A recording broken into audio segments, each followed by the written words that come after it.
রহস্যময় পুরাণ কথায় আপনাদের সবাইকে স্বাগতম।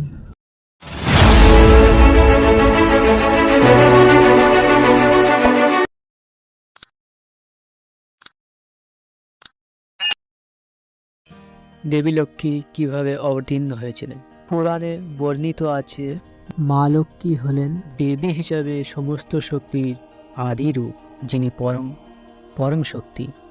এটাই সকল বীরকীতির মূল প্রকৃতি। মহালক্ষ্মী থেকে সমগ্র বিশ্ব নিজেকে উদ্ভাসিত করেছেন। চিন্ময় লক্ষ্মী সকল ভক্তের মুকুট। একবার তিনি ভৃগুকন্যা রূপে অবতরণ করেছিলেন, তাই তাকে ভার্গবী বলা হয়। সমুদ্র মন্থনের সময় তিনি ক্ষীরসাগর থেকে আবির্ভূত হন, তাই তার নাম ক্ষীরোদনায়া বা ক্ষীরসাগর কন্যা। যখনই ভগবান অবতরণ করেন, সেই লক্ষ্মী দেবীও তার সঙ্গে সঙ্গে অবতরণ করেন, তার সেবা করেন এবং তার প্রতিটি লীলায় সাহায্য করেন। তাদের উত্থানের গল্পটি ইনমরূপ। মহর্ষি ভৃগু স্ত্রী খ্যাতির গর্ভ থেকে ভুবনমোহিনী নামে এক ত্রিলোক সুন্দরী কন্যার জন্ম হয়। তিনি সমস্ত ভালো গুণাবলীর সঙ্গে সজ্জিত ছিল, তাই তার নাম রাখা হয়েছিল লক্ষ্মী, বা লক্ষ্মী নিজেই মেয়ে রূপে অবতীর্ণ হয়েছিলেন, তাই তাকে লক্ষ্মী বলা হয়। ধীরে ধীরে বড় হওয়ার সাথে সাথে লক্ষ্মীজি ভগবানের নারায়ণের গুণাবলী এবং প্রভাবের বর্ণনা শুনতে পান। এ কারণে তার অন্তর ভগবানের প্রতি অনুরক্ত হয়ে পড়ে। তাকে স্বামীরূপে পাওয়ার আকাঙ্ক্ষায় তিনি সমুদ্র তীরে গিয়ে কঠোর তপস্যা করতে লাগলেন। তপস্যা করতে করতে 1000 বছর কেটে গেল। তখন ইন্দ্র ভগবান বিষ্ণু রূপ ধারণ করে লক্ষ্মীজির কাছে এসে তাকে বর চাইতে বলেন। লক্ষ্মীজি বলেন, দয়া করে আমাকে তোমার বিশ্বরূপ দেখাও। ইন্দ্র তা করতে অক্ষম, তাই লজ্জায় সেখান থেকে ফিরে আসেন। এরপর আরও অনেক দেবতা এলেন, কিন্তু সর্বজনীন এই রূপ দেখানোর ক্ষমতা না থাকায় তারও পরাজিত হলেন। এই সংবাদ পাওয়ার পর ভগবান নারায়ণ দেবীকে দর্শন দিতে এবং তাকে খুশি করার জন্য সেখানে ব্যক্তিগতভাবে উপস্থিত হন। ভগবান দেবীকে বলেন, বর চাও। এ আদেশ শুনে দেবী ভগবানকে মহিমান্বিত করতে বলেন। দেব, আপনি যদি প্রকৃতি ভগবান নারায়ণ হন, তবে আমাকে আপনার জগৎরূপে দর্শন দিয়ে আমার সংশয় দূর করুন। ভগবান জগৎরূপে দর্শন দিয়েছিলেন এবং দেবী লক্ষ্মীর ইচ্ছা অনুসারে তিনি তাকে স্ত্রী হিসাবে গ্রহণ করেছিলেন। এরপর বলেন, দেবী, ব্রহ্মচর্য সকল ধর্মের মূল এবং শ্রেষ্ঠ তপস্যা। আপনি এই স্থানে ব্রহ্মচর্য পালন করে কঠোর তপস্যা করেছেন, তাই আমি এখানে মহর্ষিপতি নামে বিখ্যাত থাকব এবং আপনি এখানে ব্রহ্মচর্যের মহর্ষি নামে বিখ্যাত হবেন।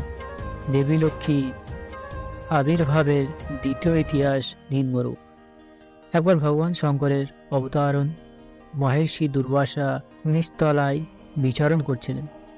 ঘোরাঘুরি করতে করতে এক সুন্দর বনের সেখানে একজন সুন্দরী বৃদ্ধধর তার হাতে পারিজাত ফুলের মালা নিয়ে দাঁড়িয়েছিলেন। সেই মালাটি দিব্য ফুলের তৈরি।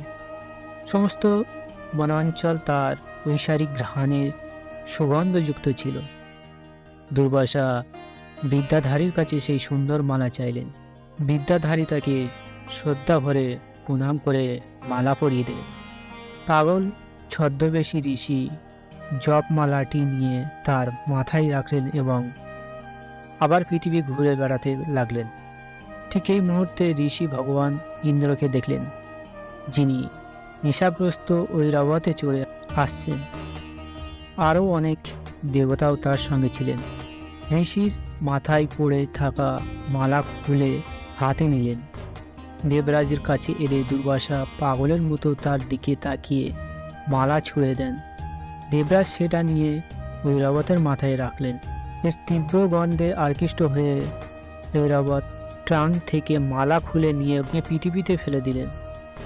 এই দেখে দুর্বাসা রেগে গেলেন এবং দেবরাজ ইন্দ্রকে বলেন, ইন্দ্র, সম্পদের অহংকারে তোমার হৃদয় ভূষিত হয়েছে, তোমার উপর জড়তা বিরাজ করছে, সেই জন্য তুমি আমার দেওয়া জপমালাকে সম্মান করুন।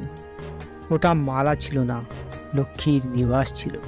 তুমি মালা ধারণ করো, প্রণাম করুন, তাই তোমার অধীনস্থ 3 জগতের লক্ষ্মী অচিরেই অদৃশ্য হয়ে যাবে।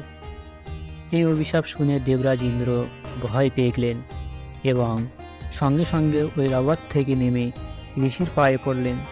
তিনি দুর্বাসাকে খুশি করার যথাসাধ্য চেষ্টা করলেন, কিন্তু ঋষি নড়লেন না এবং ইন্দ্রকে ধমক দিয়ে সেখান থেকে চলে গেলেন। ইন্দ্র তার হাতি ওই রথে চড়ে অমরবতীতে ফিরে আসেন। ততক্ষণে তিনি জগতের লক্ষ্যে বিনষ্ট গেল। এইভাবে ত্রিলোকী শ্রী ও সত্য বর্জিত হয়ে পড়লেন। অসুররা দেবতাদের আক্রমণ করে। দেবতাদের মধ্যে এখন সেই উৎসাহ কোথায় রইল?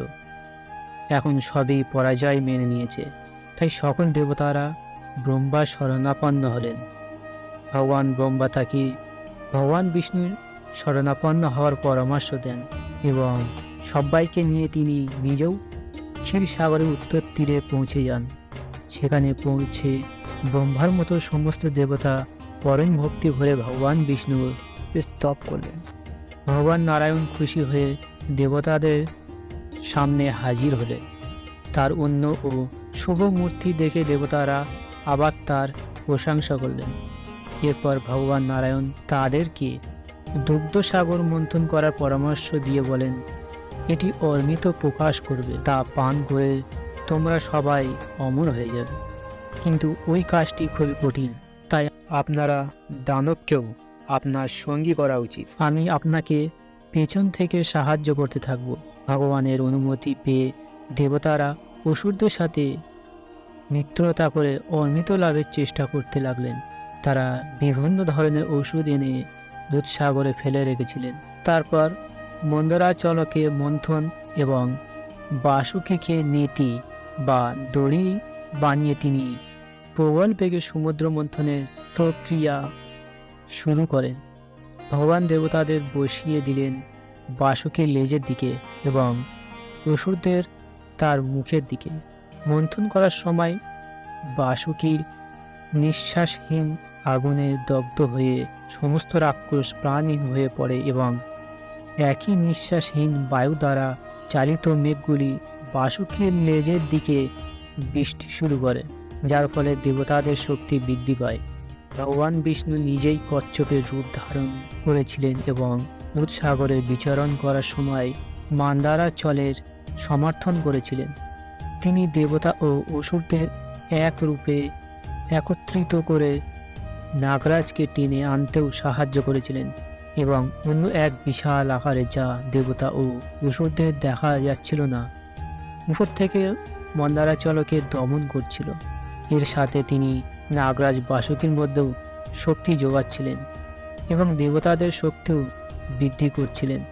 এভাবে মন্থন করতে করতে দুগ্ধসাগর থেকে যথাক্রমে কামধেনু, বারুণী দেবী, কল্পবৃক্ষ ও অপ্সরা আবির্ভূত হন। এরপরে চাঁদ দেখা গেল, যা মহাদেবজি তার মাথা ধারণ করলেন এবং তারপর বীজ দেখা দিলেন। তারপর হাতে অমৃত পাত্র নিয়ে হাজির হলেন ধনন্তরী। এতে দেবতা ও অসুররা খুব খুশি হলো। সব কিছু শেষে দেবী লক্ষ্মী দেবী দুধসাগর থেকে আবির্ভূত হলেন। একটি প্রস্ফুটিত পদ্মের আসন উপবিষ্ট হলেন। তার শ্রী অঙ্গে দিব্য দীপ্তি সর্বত্র জ্বলজ্বল করছিল। তার হাতে থাকা পদ্ম ফুলটি খুব সুন্দর দেখাচ্ছিল। তাকে দেখে দেবতা ও মহের্ষি খুশি হলেন। তিনি বৈদিক শ্রীযুক্ত পাঠ করলেন এবং দেবী লক্ষ্মী তপ করলেন এবং তারপর দেবতারা তাকে স্নান করিয়ে দিব্য বস্ত্র ও গহনা অর্পণ করলেন। ওইসব ঐশ্বরিক বস্ত্র ও অলঙ্কার সুশোভিত তিনি সকলের সামনে তার চিরগুরু ভগবানের বিষ্ণুর কাছে গেলেন। দেবতারা লক্ষ্মীর সাথে ভগবানকে দেখে খুশি হলেন, কিন্তু অসুররা খুব হতাশ হলেন। তিনি ধন্বন্তরীর হাত থেকে অর্মিতের পাত্রটি ছিনিয়ে নিয়েছিলেন, কিন্তু ভগবান মোহিনী নামে এক নারী রূপে তাকে তার মায়ার মুগ্ধ করে সমস্ত অর্মিত দেবতাদের পান করার জন্য দিয়েছিলেন। অতঃপর ইন্দ্র পরম বিনয় ও ভক্তি সহকারে সেই লক্ষ্মী দেবীর স্তব করলেন। তাতে খুশি হয়ে লক্ষ্মী দেবী দেবতাদের কাঙ্ক্ষিত বর দিলেন। এইভাবে লক্ষ্মীজি ভগবান বিষ্ণুর বিশেষ প্রিয়। তিনি প্রতিটি অবতারের ঈশ্বরের সাথে থাকেন। শ্রী হরি যখন বিষ্ণু নামে আদিত্য রূপে আবির্ভূত হন, তখন এই কমলভদায় পদ্ম নামে প্রসিদ্ধ হন। তিনি শ্রীরামজির সাথে সীতা এবং শ্রীকৃষ্ণের সাথে রুক্মিণীর রূপে অবতীর্ণ হন। ভগবানের সাথে তাদের উপাসনা করলে অভুদয় ও নিশ্চয় উহাই সাধিত হয়।